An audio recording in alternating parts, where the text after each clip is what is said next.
नमस्कार, जोहार। मैं साइमा कुमारी और आप देख रहे हैं न्यूज झारखंड। समय हो चला है देश दुनिया की बड़ी खबरों को जानने का, उनसे अपडेट होने का। तो चलिए जानते हैं आज की बड़ी खबरों को। इंदौर आ रही एयर इंडिया फ्लाइट लौटी, दिल्ली में सेफ लैंडिंग। एयरलाइन बोली पायलट को इंजन में फायर इंडिकेशन मिला था। 29 यात्री सवार थे। दिल्ली से इंदौर जा रही एयर इंडिया की फ्लाइट AI-2913 A320 नियो विमान को दिल्ली लौटा लिया गया। पायलट को दाहिने इंजन में आग लगने की सूचना मिली थी। एयर इंडिया ने कहा रविवार सुबह 6:15 पर 90 यात्री के साथ प्लेन ने उड़ान भरी थी। करीब आधे घंटे बाद इंजन में फायर इंडिकेशन मिला। स्टैंडर्ड प्रोसेस के तहत पायलट ने इंजन बंद किया। बाद में प्लेन की एयरपोर्ट पर सेफ लैंडिंग हुई। एयरलाइन ने कहा प्लेन का ग्राउंड इंस्पेक्शन कराया जाएगा। नागरिक उड्डयन महानिदेशालय DGCA को भी घटना की जानकारी दी गई है।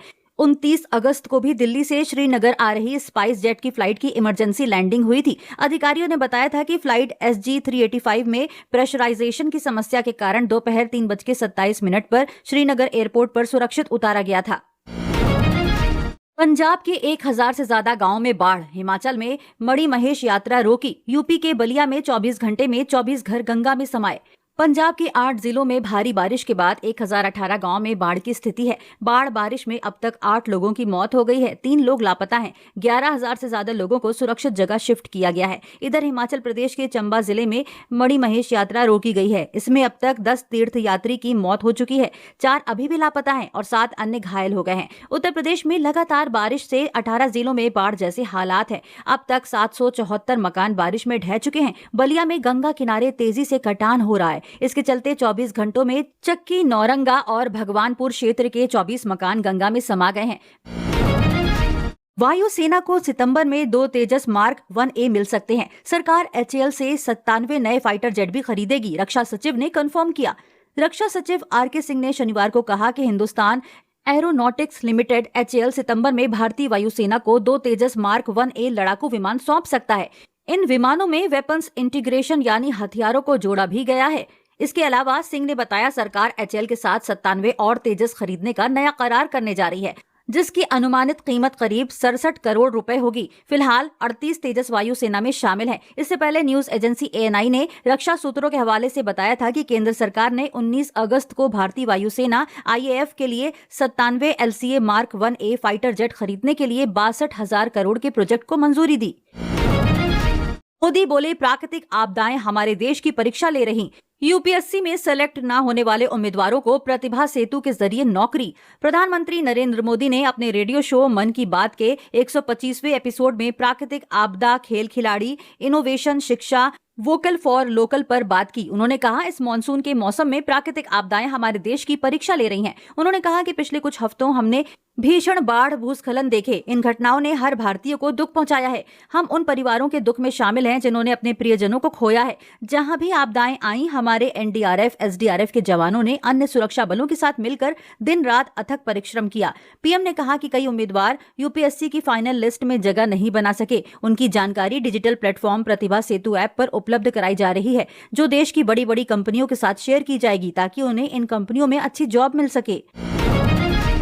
सुप्रीम कोर्ट बार एसोसिएशन बोला महिला जजों की संख्या बेहद कम। उत्तराखंड, त्रिपुरा समेत 4 हाई कोर्ट में एक भी नहीं। प्रस्ताव पारित कर इसे चिंताजनक बताया। सुप्रीम कोर्ट बार एसोसिएशन ने शनिवार को एक प्रस्ताव पास कर देश की अदालतों में महिलाओं की बेहद कम मौजूदगी पर गंभीर चिंता जताई। एसोसिएशन ने कहा कि सुप्रीम कोर्ट और हाई कोर्ट्स में महिला जजों का प्रतिनिधित्व बेहद असमान और चिंताजनक है। बार एसोसिएशन के मुताबिक इसको लेकर एसोसिएशन ने अध्यक्ष वरिष्ठ अधिवक्ता विकास सिंह और सचिव प्रिया बघेल की अगुवाई में प्रस्ताव भी पारित किया। यह कदम जस्टिस आलोक आराधे और विपुल M पंचोली ने सुप्रीम कोर्ट जज के रूप में शपथ लेने के एक दिन बाद आया है। कालकाजी मंदिर के सेवादार की हत्या, अब तक 5 आरोपी गिरफ्तार। आप नेता आतिशी ने CM को लेटर लिखकर कहा दिल्ली में कानून व्यवस्था ठप, इस्तीफा दें। दिल्ली के कालकाजी मंदिर में सेवादार योगेंद्र सिंह की हत्या मामले में अब तक 5 आरोपियों की गिरफ्तारी हो गई है। पुलिस ने बताया कि शनिवार शाम को 4 आरोपियों गलकाबाद निवासी मोहन उर्फ भूरा उम्र 19 और कुलदीप बिधूरा उम्र 20 के साथ ही अनिल कुमार उम्र 55 और उसके बेटे नितिन पांडे उम्र 26 को गिरफ्तार किया गया है। इससे पहले दक्षिण पुरी निवासी और मूल रूप से गोरखपुर उत्तर प्रदेश के रहने वाले अतुल पांडे को गिरफ्तार किया गया था। वहीं मामले को लेकर आम आदमी पार्टी ने कानून व्यवस्था पर सवाल उठाते हुए मुख्यमंत्री रेखा गुप्ता से इस्तीफा मांगा है। आपकी नेता व विधानसभा में विपक्ष के नेता आतिशी ने शनिवार को मामले को लेकर दिल्ली सीएम को लेटर भी लिखकर इस्तीफा देने की मांग की है। वहीं आतिशी ने सोशल मीडिया एक्स पर लिखा, कालकाजी मंदिर में सेवादार की निर्मम हत्या से साफ है कि दिल्ली में कानून व्यवस्था पूरी तरह ध्वस्त हो चुकी है। अपराधियों को पुलिस का कोई डर नहीं है। बीजेपी की 4 इंजन वाली सरकार पूरी तरह फेल हो गई है। सीएम रेखा गुप्ता को तुरंत इस्तीफा देना चाहिए। अमेरिकी टैरिफ से पंजाब को 30,000 करोड़ का नुकसान, 8,000 करोड़ तो केवल कपड़ा निर्यात ऑर्डर होने लगे होल्ड, पाकिस्तान का फायदा। अमेरिका के 50% टैरिफ वॉर से पंजाब की इंडस्ट्री को 30,000 करोड़ का नुकसान होगा। इसका असर भी दिखना शुरू हो गया है। कई इंडस्ट्रियलिस्ट के ऑर्डर रुक चुके हैं। टैरिफ के कारण पंजाब के 7 इंडस्ट्रियल सेक्टर का ही अकेले 20,000 करोड़ रुपए का नुकसान है। इनमें कपड़ा, machine tools, fasteners, auto parts, खेल और लेदर, खेती उपकरण इंडस्ट्री शामिल है। इन उद्योगों से जुड़े उद्योगपतियों ने कहा कि अमेरिका के भारत पर बढ़ाए टैरिफ का फायदा पड़ोसी देश पाकिस्तान, बांग्लादेश और चीन को होगा। पंजाब की सबसे बड़ी खेल इंडस्ट्री AM इंटरनेशनल के मालिक मुकुल वर्मा के अनुसार अमेरिका खेल प्रोडक्ट के लिए बड़ा बाजार है। इस मुश्किल घड़ी में अब केंद्र सरकार को कदम उठाने चाहिए। सीएम सुक्खू का कुल्लू दौरा रद्द, मंडी में पलटी एम्बुलेंस, लैंडस्लाइड में गाड़ियां दबी, 830 श्रद्धालुओं का रेस्क्यू।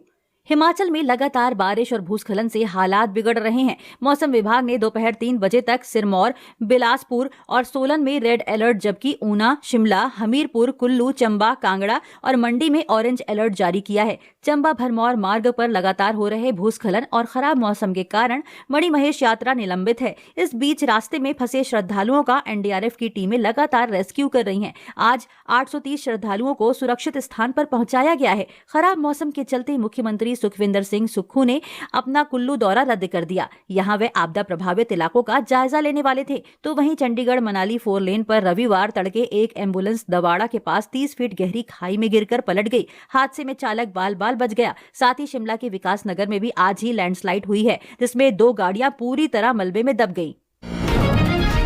हरियाणा सीएम सैनी का यूएई दौरा रद्द, अधिकारियों कर्मचारियों की छुट्टियां cancel, Markanda Yamuna overflow, Ghaggar danger level पर। हरियाणा में बाढ़ को लेकर हाई अलर्ट है। सिरसा में घग्गर नदी डेंजर लेवल पर है। फरीदाबाद में यमुना और कुरुक्षेत्र में मारकंडा नदी कल से ओवरफ्लो चल रही है।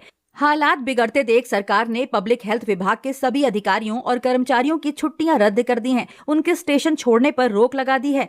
सीएम नायब सैनी ने 2 से 5 सितंबर तक का यूएई दौरा रद्द कर दिया है। यह फैसला भारी बारिश के अलर्ट और पहाड़ों में हो रही बरसात के बाद लिया गया। वहीं फतेहाबाद में गड्ढे में कार डूबने से एक की मौत हो गई। वहीं नारनौल में बांध में डूबने से किसान की मौत हो गई। आज 12 जिलों हिसार, पानीपत, सोनीपत, गुरुग्राम, रोहतक, भिवानी, अंबाला, चरखी दादरी, पंचकूला, जींद, पलवल और फतेहाबाद में बारिश हो रही है। लगातार बारिश के बाद प्रदेश पर बाढ़ का खतरा मंडराने लगा है।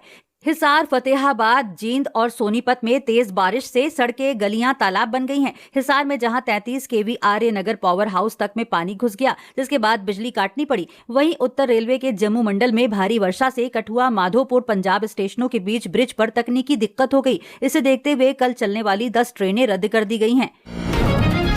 गुरदासपुर में बांध टूटा, पानी अजनाला पहुंचा, कपूरथला में अलर्ट। संगरूर में छत गिरी, अमृतसर डीसी मदद करने पहुंची तो गले लगाया। पंजाब के 9 जिले बाढ़ की चपेट में हैं। इनमें फाजिल्का, फिरोजपुर, कपूरथला, पठानकोट, तरनतारन, होशियारपुर, मोगा, गुरदासपुर और बरनाला शामिल हैं। बाढ़ से अभी तक कुल 1018 गांव प्रभावित हुए हैं। लोगों के घर और खेत पानी में डूब गए हैं। घरों से लेकर फसलों तक को भारी नुकसान पहुंचा है। राहत और बचाव कार्यों में सरकार, एनडीआरएफ की 11 टीमें और 4 जिलों पठानकोट, होशियारपुर और रूपनगर में सेना जुटी है। वहीं रावी नदी का जलस्तर बढ़ने से गुरदासपुर के घोनेवाले में धुस्सी बांध टूट गया। इसके चलते पानी करीब 15 किलोमीटर दूर अजनाला शहर तक पहुंच गया। इस बाढ़ की वजह से 80 गाँव पानी में डूब गए हैं। लखनऊ में पटाखा फैक्ट्री में ब्लास्ट, बिल्डिंग उड़ी, फैक्ट्री मालिक पत्नी समेत 4 की मौत, पड़ोसियों के घर टूटे, 1 किलोमीटर तक धमाका सुना गया। लखनऊ में पटाखा फैक्ट्री में रविवार सुबह धमाका हो गया। हादसे में फैक्ट्री मालिक और उसकी पत्नी समेत 4 की मौत हो गई। मृतकों की संख्या बढ़ सकती है, क्योंकि धमाके के बाद पूरी बिल्डिंग जमींदोज हो गई। बताया जा रहा है कि कई लोग मलबे के नीचे दबे हैं। डीएम कमिश्नर मौके पर पहुंच गए हैं। पुलिस टीमें मलबे में दबे लोगों का रेस्क्यू कर रही है। धमाका इतना भीषण था कि आसपास के 2-3 मकान भी टूट गए। इससे करीब 10 लोग घायल हुए हैं। मौके पर अफरा तफरी का माहौल है। पुलिस के पहुंचने से पहले ही घायलों को स्थानीय लोग अस्पताल ले गए। बाराबंकी से भी फायर ब्रिगेड की टीमें पहुंच गईं। हादसा जिला मुख्यालय से 20 किलोमीटर दूर गुडम्बा थाना क्षेत्र के बेहटा में हुआ है। मारकंडा ओवरफ्लो, 7 गांव अलर्ट पर, खेत सड़कें डूबी। गांव के बाहर पार्क कर रहे वाहन, ट्रैक्टर ट्रॉली ही सहारा। 3 जिलों में सबसे ज्यादा असर। हरियाणा के कुरुक्षेत्र जिले के शाहाबाद विधानसभा क्षेत्र का लगभग 2000 आबादी वाला कठवा गांव लगातार बाढ़ के पानी से जूझ रहा है। गांव की मुख्य सड़क का करीब 100 मीटर का हिस्सा पानी में डूबा हुआ है और खेत पूरी तरह जलमग्न है। हालात ऐसे हैं कि घुटने तक पानी जमा होने के कारण बाइक, कार, एम्बुलेंस और फायर ब्रिगेड की आवाजाही ठप हो चुकी है। गांव में आने जाने के लिए केवल ट्रैक्टर और ट्रॉली का सहारा है। गांव के बाहर पार्किंग बना दी गई है, जहां बाइक और कार जैसे वाहन खड़े करने पड़ रहे हैं। गांव वासियों को इमरजेंसी की स्थिति में ट्रैक्टर से ही पानी से गुजरना पड़ रहा है। छात्रों और नौकरी पेशा लोगों को सबसे ज्यादा कठिनाई हो रही है।